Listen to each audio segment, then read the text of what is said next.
Hi, good afternoon. My name is Michel Colombier. I'm Scientific Director of IDDRI, and it's my great pleasure to have you with us for this fourth session of this year's IDDRI conference on next generation multilateralism. This session, which is the fourth one, will explore how to make international commitment translate into real transformation, which at the end of the day is their purpose. It's a section about effectiveness of international commitments. The session will be chaired by Sunita Narain, who is Director General of the Center for Science and Environment in India. And just before handing the floor to Sunita, I want to remind you, for those who maybe were not with us for the previous session, that you can raise your question. You have on the right on your screen a Q&A, question and answer device, and you can click on this device and you can put your questions, and we will have at the end of the session a specific section for questions and answer, where we will use your questions on this, in this part. And so with this, I wish you a very interesting discussion. We have a fantastic panel, and I hand the floor to Sunita. Sunita, the floor is yours. Thank you, Michel, and welcome everybody. And Michel, as Michel has very rightly said, we have a fascinating panel. And it's particularly fascinating because of the diversity of views and diversity of experiences from which we will come to one single question. I mean, I think that's the zillion-dollar question in front of all of us, that how do we translate the international commitments to actual action? And that's really the big question that we are all grappling with. I'm an environmentalist. I work on climate change. I work in India, which makes the task even doubly more challenging, because we are looking at issues of development. We are looking at the imperative of ensuring that development reaches all, and yet we have an increasingly warming and threatened planet. And it is in that context that we are all asking ourselves the question, what and how do we work the international system, and what are the triggers, what are the means, the methods, the actors, the framing that can actually lead us to action? And you know, from my point of view, and if I may take a few minutes to sort of frame the issue, is if you look at the planet today, we are very clear that we have understood today that we live in an interdependent world. I mean, I was in Rio in 1992, and we talked about climate change, and we talked about all the issues of morality and the fact that the poor needed the right to development and that we needed climate justice, but that it was still an issue that was still an idea. It was an idea which, as it was very inconvenient, could also be brushed under the table, as it happened actually in the Paris Agreement. But the fact is, it's come back to bite us. And it's come back to bite us because COVID has taught us that we live in an interdependent world. The fact is today, and we are seeing that with the virus, which moved nations at speed, we are seeing it today with the issue of vaccine inequality, that if we do not get vaccines to all, we're in a deadly race between the virus, the variant, and the speed of vaccination. And yet we know that we are living in an increasingly and intensely divided world. We are living in an angry world, and we are living in a young, angry, and insecure world. And all this combines to really asking us what then becomes the way in which we can make the international system change. What is it that we can do to be able to make sure that we can get the actions that we need on the ground? I am not going to talk about my ideas of what to do, and I'm going to wait to hear from this amazing panel that we have with us. And then I have a few minutes at the end to be able to wrap up. And I hope that you as the audience will go back with some newer ideas and perspectives on how to move. So I will also introduce each panelist as I call upon them, because that would make it much more efficient. And we do have an incredible panel, and I want to make sure that we give each one the time that is allotted to them. So let me first call upon David Bradbury. David Bradbury is the head of the Tax Policy and Statistics Division of the Center for Tax Policy and Administration from OECD. Now, you may well ask, why are we talking to a taxman and somebody who understands taxation systems when we are in the middle of, when we are talking about how to really get the global system to operate? And we're doing that because David is going to really make us understand what are the mechanisms to accelerate bottom-up mechanisms or treaties and make them work on the ground. And what would be the opportunity that we have, particularly with the proposed OECD framework for international tax reform? The inequality and environment are two important subjects on which cooperation is required. So what can global governance of the commons learn from the proposed reform of the international taxation rules? David, the floor is yours. Well, thanks very much, Sunita, for that warm welcome. And can I say what a pleasure it is to join you all for this conference today. I will offer just a few remarks that give some of the context and the background to the work that we've been doing on international taxation at the OECD, but also through one of the bodies that we have set up as a really central vehicle for international discussion on tax matters, and that is the Inclusive Framework on Base Erosion and Profit Shifting. I think it's worth just quickly pointing out that seen that in the news over the last few days, as a result of an agreement that was reached on Friday, in fact, 136 countries and jurisdictions have agreed to a plan to reform the international tax rules. Now, what is this and why is it so important? Firstly, what has been agreed, there are actually two pillars of this reform. And the first pillar, known as Pillar 1, is directed towards addressing a really fundamental question. And that is that the existing international tax rules, they do not reflect the reality of the modern, highly digitalized, highly globalized economy. And the reason I say that is that these rules that were largely agreed to over 100 years ago, they allocate taxing rights to nations. So when there's cross-border trade and there are profits being generated, we have to determine who is going to have the taxing rights over those profits. If every country seeks to tax those profits, then we have double or triple or quadruple taxation. And that will completely kill off investment and growth and global trade and activity. So the objective here is to have an orderly means by which the right to tax that profit can be agreed amongst countries. Now, those rules historically have been based on notions of physical presence. Now, that worked 100 years ago. It doesn't work so well today when you have highly digitalized firms that can have a huge economic footprint in your jurisdiction and never have a physical presence. So we have devised rules that will reform the international tax rules to address that.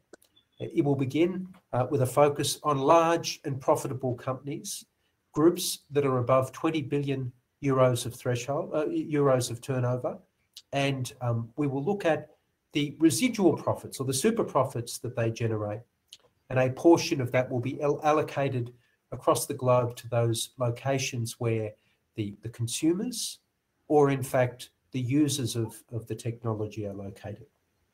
So that's a really significant reform, and to get 136 countries to agree to it has been years in the making. This work through the Base Erosion and Profit Shifting project really commenced back in 2013. So it's been a long project, and a lot of people have contributed towards getting that agreement over the line. The second pillar of the reform is focused on a global effective minimum tax. And this is designed to tackle tax avoidance to ensure that it doesn't matter where a multinational engages in its economic activity. it will be required to pay a minimum 15% effective rate of taxation.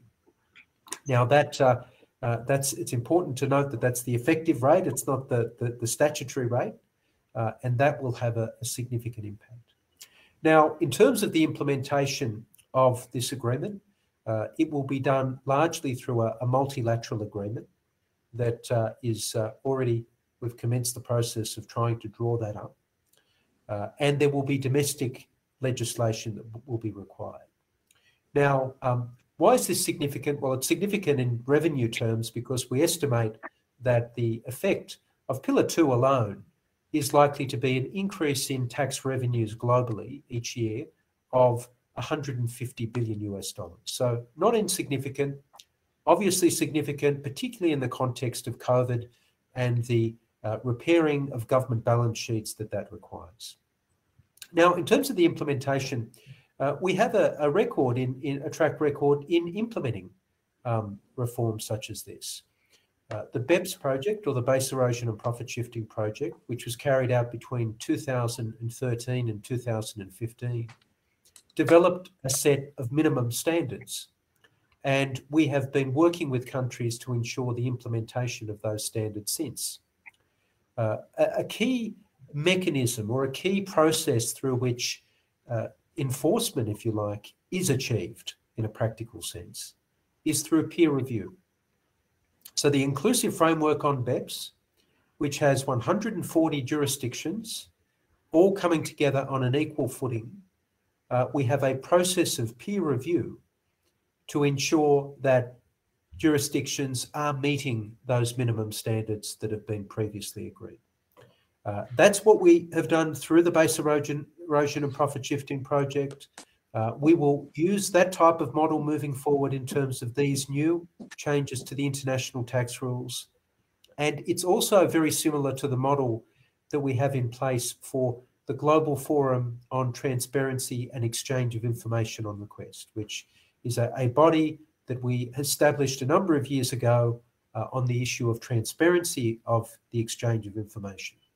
And peer review works extremely well as part of that process and has been a model that has been adopted in the context of base erosion and profit shifting and will be for the future project. Can I just make a couple of concluding remarks in terms of multilateralism? I think that, we are obviously delighted that we were able to, the countries were able to reach agreement at the end of last week on this, this plan that has been years in the making. Now, we think that that should give advocates of multilateralism a good shot in the arm, a boost in terms of the opportunities that the current environment presents. But we also think that it's a timely reminder of how difficult multilateralism is. And one of the questions that often is raised is, well, isn't it the case that to reach an agreement like this, you actually require countries to give up some degree of their sovereignty? It's a question that we get asked very often. And I guess our response to that is to say that one of the reasons why countries are so committed to processes such as the one we've been going through over recent years is that changes in the global economy have meant that their ability to control circumstances as sovereign nations have been affected. And in fact, sometimes the only way to truly support and reinforce your sovereignty as a national power is to cooperate and collaborate with other countries to ensure that you are able to realise the benefit of that sovereignty. And that has been a really important dimension to the work that has been going on the cooperation on international tax. Final concluding remark is to say this, that we did the BEPS project between 2015, then we created the inclusive framework. And the changes that were agreed last Friday could not have been agreed without a body that was much more inclusive than the body that had been considering that earlier round of changes. And inclusion is absolutely critical to reaching an agreement and having the buy-in necessary to implement these reforms. But the other important aspect of inclusion is there needs to be a significant investment in capacity building to try and ensure that countries that do come to the table on an equal footing are able to be as effectively and fully informed of the implications of the discussions that they're engaging in. And the one example that I would like to share with you where I think this informed the process in a very positive way was that as part of this international reform process, at the OECD, we have worked with all of the members to generate an economic impact assessment that has been able to provide countries with an indication of what the revenue impacts of these reforms might be. Not just the final reforms, but a whole range of potential reforms. And that has been a critical factor in ensuring that countries have come to the table with the information that they need in order to make an informed decision. And we do believe that this has been an important component as to why countries have been able to sign up in such large numbers last week. So I'll leave my remarks there. I hope that there are some insights that can be drawn from the work we've been doing on tax in other fields, but I also recognise that as much as multilateralism might be an umbrella, there are lots of different dimensions to that, and I don't pretend that what we've been doing in tax is necessarily portable or transportable into other areas, but I do hope that there are some lessons that we can share there. Thank you, David. That's fascinating. I think there is a lot of learning, and I hope we will come back to some of this because there is clearly some hope for multilateralism, as you put it. If you can tax the rich and get away with it, and you can get away with it in a way that you can bring them on the table, that's incredible. And so that really has some lessons for all of us. I have the next speaker I have is Reinhold Kollmitzer. Reinhold is going to bring us the climate perspective. He is the founder and chairperson of the board of directors of the Center for Climate Crime Analysis. He is also an appeals counsel at the Office of the Prosecutor of the International Criminal Court. So what we are going to hear from Reinhold is not just about climate change, but really about the use of international law as a possible instrument to be able to bring and to be able to implement the change. So Reinhold, the question really for you is to how is, given that the sanction system doesn't seem to be working very efficiently, what is required perhaps is a political and a citizen controlled system. So in this, what is the role of the multilateral institutions in supporting and scaling up civil action? How can citizens and non-state actors be empowered to improve the effectiveness of the judicial branch of government? And really your experience in the International Court, Criminal Court, and what it teaches us on how we could do better on climate change. Reinhold. Thank you very much for your kind introduction. By background, I'm a criminal prosecutor, and I do believe that we often neglect the third branch of government, the judiciary, and its critical role that it can play in triggering real transformation. So I would like to demonstrate how private citizens and other non-state actors can be empowered to improve the effectiveness of the judicial branch of government to achieve this goal. And if I talk about the judicial branch of government, I primarily refer to domestic authorities and not necessarily international courts, because I do think that they have a much more prominent role. Judicial proceedings are particularly apt to address long-term challenges such as climate change. This is because judges are independent and impartial. They're released from pressures of short-term political gain or special interest lobbies. At the same time, their decisions are legally binding and must be enforced. So, especially at the domestic level, we already have laws that can be used to fight climate change or to support sustainable development. These are criminal, civil, administrative, and constitutional laws. And new laws are being created, for instance, to regulate the responsibility of corporations for pollution and human rights violations in their supply chains, or to impose stricter regulations for methane emissions, including by the fossil fuel industry. We also have ordinary courts, administrative tribunals, regulatory authorities, and sanction mechanisms to enforce these laws. Accordingly, corporations can be held liable for illegal conduct contributing to climate change and human rights violations.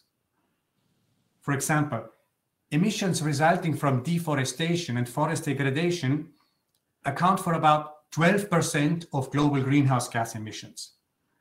Up to 90% of tropical deforestation is associated with illegal activities, according to the World Bank and Interpol. Thus, the emissions caused by deforestation can clearly be addressed through law enforcement. The main challenge that we are facing in this respect is that existing laws are currently not sufficiently enforced. Our inquiries with prosecution and police authorities suggest that this is mostly because they do not have access to high-quality information and support that they need to trigger and conduct proceedings. Judicial action, whether in form of criminal, administrative, constitutional, or civil law, can only succeed if it is based on strong evidence. And the lack of access to such evidence prevents courts from fully exploiting their collective potential to enforce laws capable of addressing climate change or sustainable development. But I submit that this can be fixed. Recent developments in information and communication technology have created unprecedented possibilities for private citizens and individuals to generate, access, and disseminate information. This transforms non-state actors all over the world into an interconnected community that has the power to trigger and support judicial proceedings. In fact, even if non-state actors do not have investigative powers like government authorities, they can still use some information collection and analysis techniques more effectively than government authorities. This is because collectively they have more people to carry out such tasks, more immediate and direct access to certain kinds of information. They have more and more diverse expertise, and they have the ability to share information swiftly and across borders without being restricted by jurisdictional limitations or procedural rules. If mobilized in a coordinated and strategic way, non-state actors can bring stronger and more frequent cases before judicial authorities. This would create a bottom-up mechanism to use courts in a systematic way to trigger transformation. The Center for Climate Crime Analysis, or CCCA, the organization that I'm associated with, is set out to do just that. A group of prosecutors and law enforcement professionals aiming to harness the collective potential of NGOs, experts, and private citizens to support judicial climate action.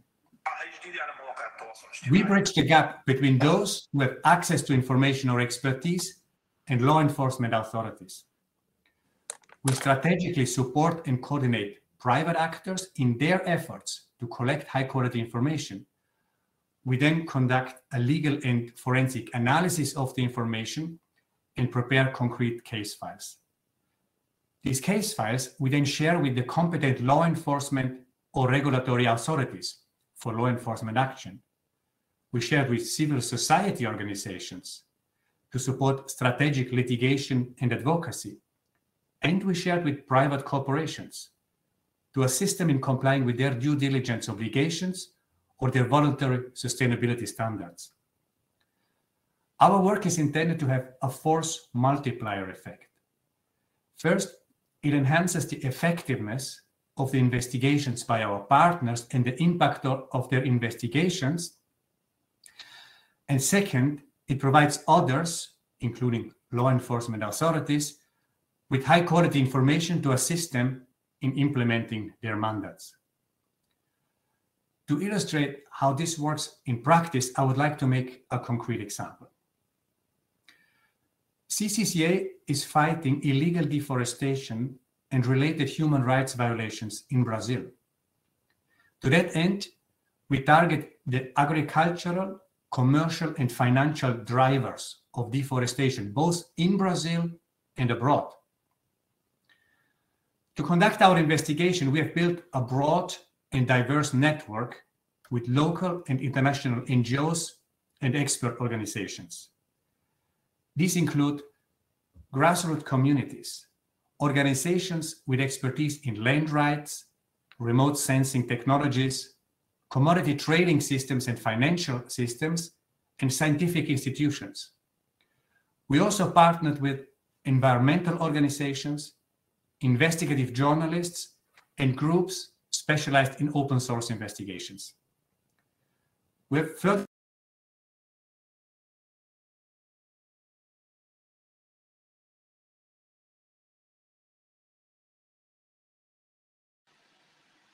We can't hear you anymore.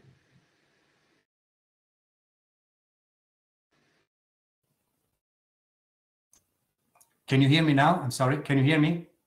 I apologize.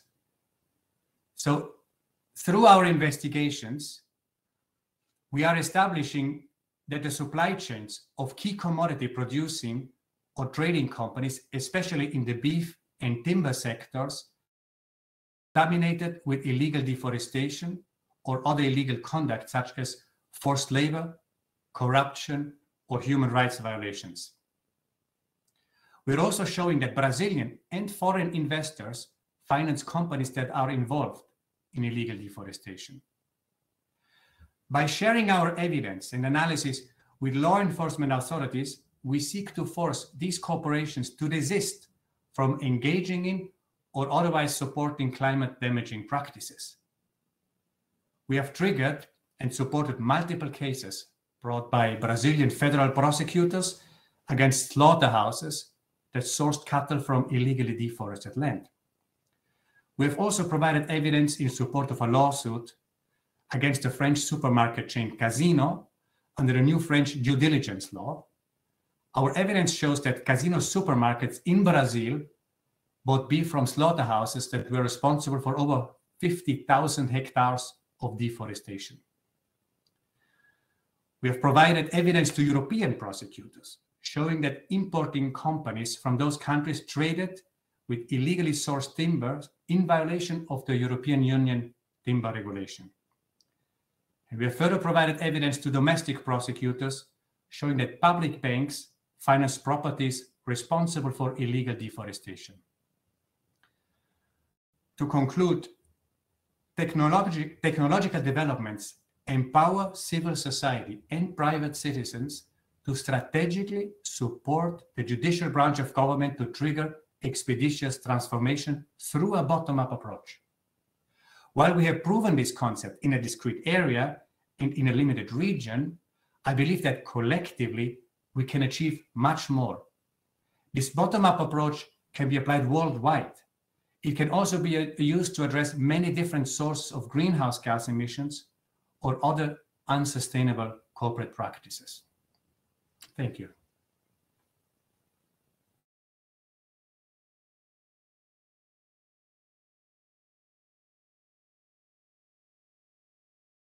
We can't hear you either. I've got it now. Okay. So thank you, Reinhold. That was fascinating. And I come from a country where we have really effectively used judiciary and to be able to get action and to really get a lot of corrective action done. So it's a fascinating way of being able to use it across borders as well, as you have explained. My next speaker is Shireen Zorba. Shireen is the head of the Secretariat at the UN Science Policy Business Forum on the Environment.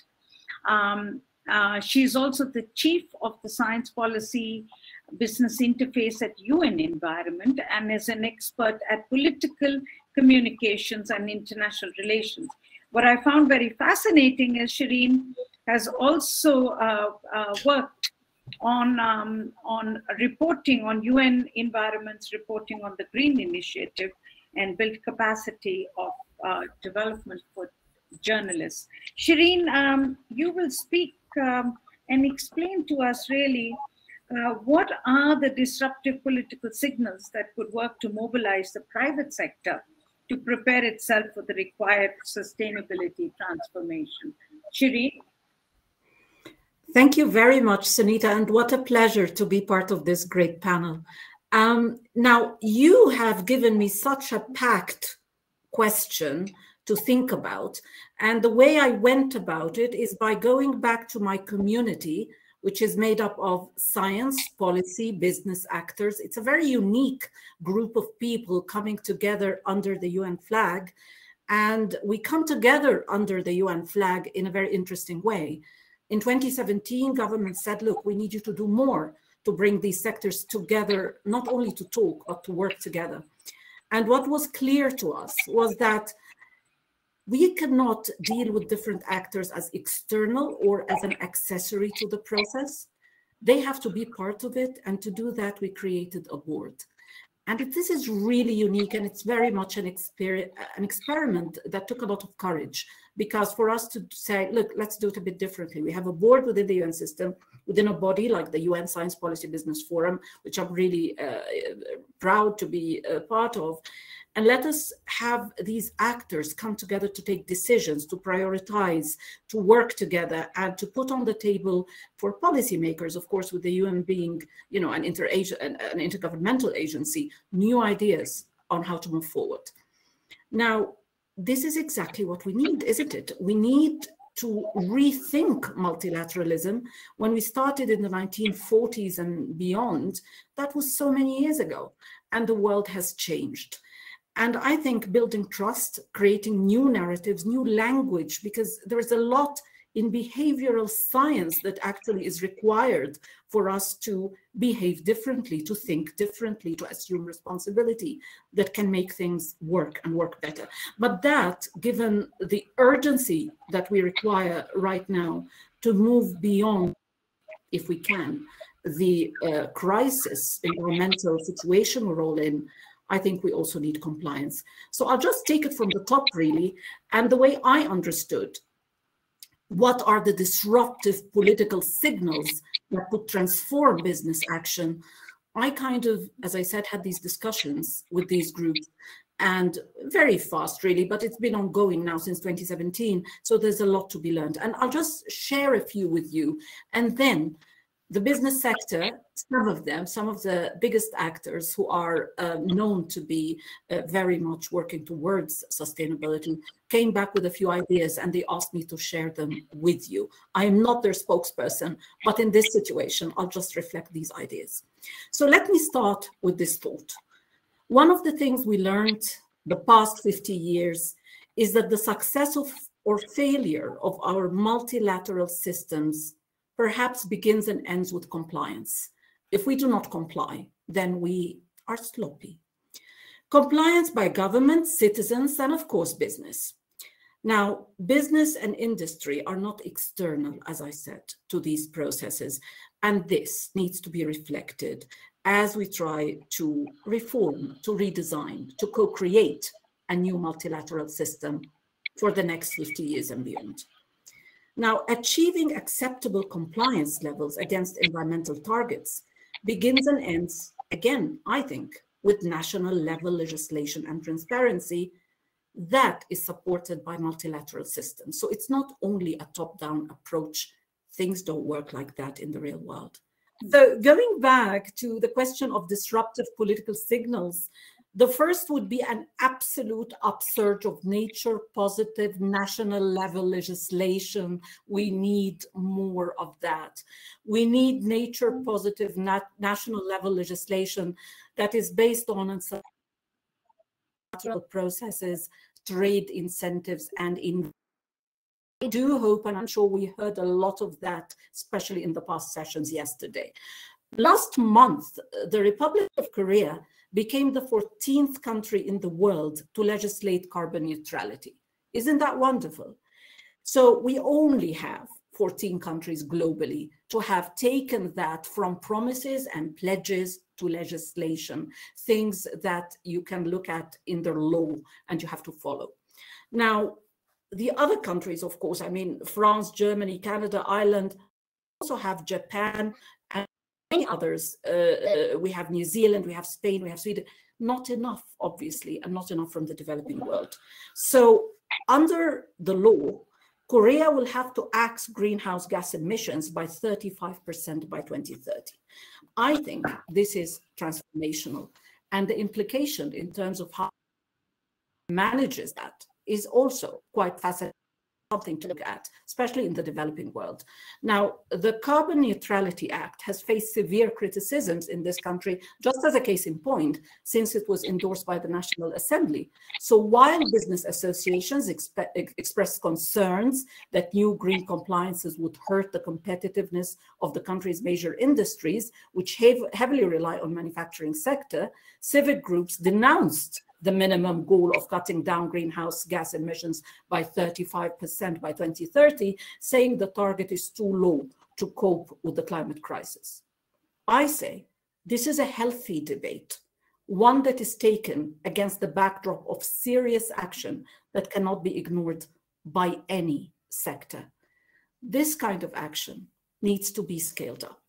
So a key signal towards transformative change that could trigger change in the business sector, carbon neutral, nature positive legislation at the national level, and the revamped multilateral system that nurtures and rewards these trends. But this is not enough. We know that the world achieve any of the environmental targets, not one.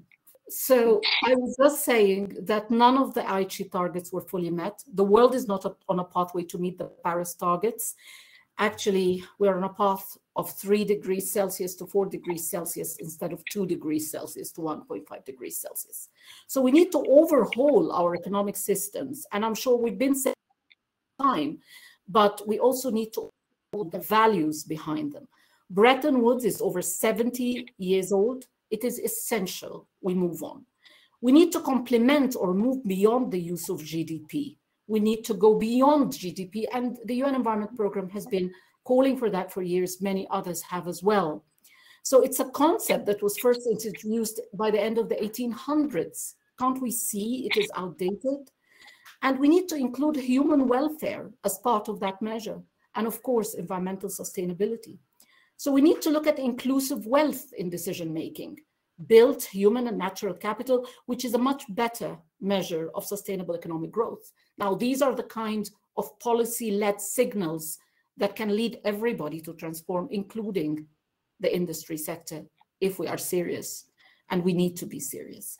We need to eliminate direct perverse fossil fuel, transportation, mining, agriculture, forestry, and fishing subsidies, and use the money saved for funding sustainable energy, agricultural practices and technologies that are sustainable. In short, we need to find and create the economic systems that rewards the businesses and industries and practices that are doing good and not the others. We need to address indirect subsidies by internalizing externalities, and we need to embrace the concept of a circular economy in real world measures. We need to manage our productive sectors holistically. So when we talk about energy, agriculture, water, each influences and depends on the other. And this needs to reflect on policy that will trigger action at the business level. It's very important to say that we cannot manage what we cannot measure. And we have a huge crisis in big data in terms of its availability. It's our access to it. And when I say availability, there's a lot of data lying around. Do we have the technologies to change and move data into knowledge? And do we have also the systems in place to allow for greater access, especially to the developing world? So open source big data is a requirement. And it's good to understand that without really big data and without this knowledge, not only are we able to transform what we do and better understand what we do, but also it's impossible to create greater transparencies. So 68% of the big data required to measure the SDGs is not there. So how can we measure our progress, and how can we create systems that are based on real knowledge, and how can we create greater transparencies? So within the Science Policy Business Forum, we're leading a big initiative with the UN Environment Programme, the member states, to make that happen. DEAL, Big Data for the Environment Initiative, is a government-led initiative of over 24 governments coming together to make that happen. We will be launching it just in a few days, and we will keep you informed. But these are some of the essential tools that we need to move forward. And then finally, I want to talk about public procurement. Public procurement, it needs enormous purchasing power, accounting for an average 12% of GDP in OECD countries and up to 30% of GDP in many developing countries. It plays a key role in achieving sustainable consumption and production and in addressing sustainable economic development and environmental conservation. So we need to scale that up. And obviously, when governments buy greener, then the businesses will produce greener, because it is such an economic force and it's natural to the economic markets. So I will stop here, Sunita, and I'll get back to you if you want me to cover any additional points. Thank you so much. Thank you, Shireen. Fascinating, absolutely fascinating. I was just, as when Shireen was off our screen, I was introducing Carola. And as I said, that she is at the Center for International Studies.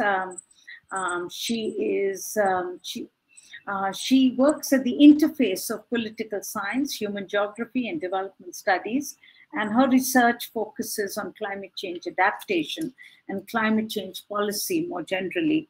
And for her, the big issue really is, how is aid for climate change adaptation distributed? And how effective is it to design new approaches for adaptation and aid? Carola? Thank you very much, and thanks for having me on this panel, which is indeed very rich and very diverse.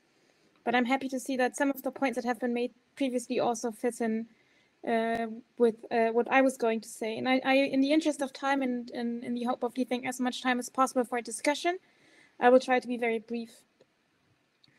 So as Sunita said, I work on climate change adaptation and funding, international funding for adaptation aid, which is central in the international climate negotiations. But I would say that these climate agreements at the global level are mostly symbolic value more than anything else. Financial support has been part and parcel of the negotiations from the beginning. There was always been in the agreements commitments to support both mitigation and adaptation in the global south, most notably at the Copenhagen summit, when the world agreed to mobilize $100 billion per year by 2020 for both mitigation and adaptation. But these commitments, as spelled out in these agreements, have to be very vague, because otherwise it would be impossible to get everybody to sign on. So the commitments in these agreements have led to very different interpretations. For the example of climate finance, these 100 billion, if you ask different actors, you get very different answers on the question whether we are meeting this goal or not. The OECD says that we're actually on track. They estimated that in 2018, we had almost $80 billion, so that's very close to the 100 billion in the Copenhagen and Paris agreements, that were mobilized for both adaptation and mitigation in the global south. If you ask others, for example, the latest Oxfam Climate Finance Shadow report, they estimate that it's around $20 to $23 billion, so maybe a fourth of what the OECD estimates that actually count towards that goal. So you see that the numbers differ very widely, and I find it very interesting what Shireen just said, that we cannot manage what we cannot measure, and if there is something that's very difficult to measure, that's climate finance, particularly for climate change adaptation. So how can we then move to implementation, to action with those very vague and symbolic agreements? I would again reiterate the key role of information, which has come up in all the previous presentations as well. And I just want to make 4 brief points to illustrate the different roles that information can play. First, I think it's extremely important to have monitoring and transparency. And that's very much in line with what Reinhold says about the role of information as mobilizing people and as getting people to act. Or the peer review by the OECD as a key success factor in reforms. And that's the same for finance as well. If we have data on who is providing how much and for what projects and who is benefiting from those projects, we can actually take the actors to account, and we can request that donors, for example, provide more finance or provide it to different beneficiaries or do different projects with it. The first point. The second point is also that it's very important not only to use information, obtain information to hold donors into account, but also to just share information. I think that's also a key point what the OECD peer reviews aim at. Sharing information, sharing knowledge, sharing best practices and examples of successes and failures. And just to give you an example, that adaptation actually does not need to cost a lot of money, but that can also happen autonomously and basically for free. A colleague of mine has called this cashless adaptation, also with a view to potential declines in the amount of funding being made available in the future as other issues such as the pandemic, economic recovery, or also adaptation in the global north will require more and more attention and funds from the donors. So to give you an example of this cashless adaptation, there is, for example, a village in Fiji it's a coastal community along the coast. They face coastal erosion and flooding. But what they have done in response is to decree as a village that new houses have to be built further inland and up the hill. So automatically over time, this village will move away from the coast out of the danger zone. And this is, of course, not a measure that costs anything or needs external funding. And that's the sort of initiatives that need to be known about, where we need to have more information and share that with others for them to follow such an example, which is, again, where we need information. A third point is that we also need to think, or to basically take a step back and think about why are certain people, certain communities more vulnerable than others? What makes them vulnerable? And what are these factors that drive vulnerability? How can we tackle the roots of vulnerability? For example, in the global south, many people live in flood-prone areas in substandard housing. For example, slums are often built in areas that are actually not suitable for permanent settlement. And the question is then, why do they live there? And what are the political factors that drive them to live in these flood-prone areas? And how can we change the political, the institutional factors behind it? And again, that's not necessarily something that will cost a lot of funding. It's more about changing the system. And the fourth point, and that's just reiterating again what Reinhold said, very interesting examples of the potential of litigation. And you've provided very interesting example of domestic litigation. So cases where you bring, for example, the supermarkets or slaughterhouses to the courts.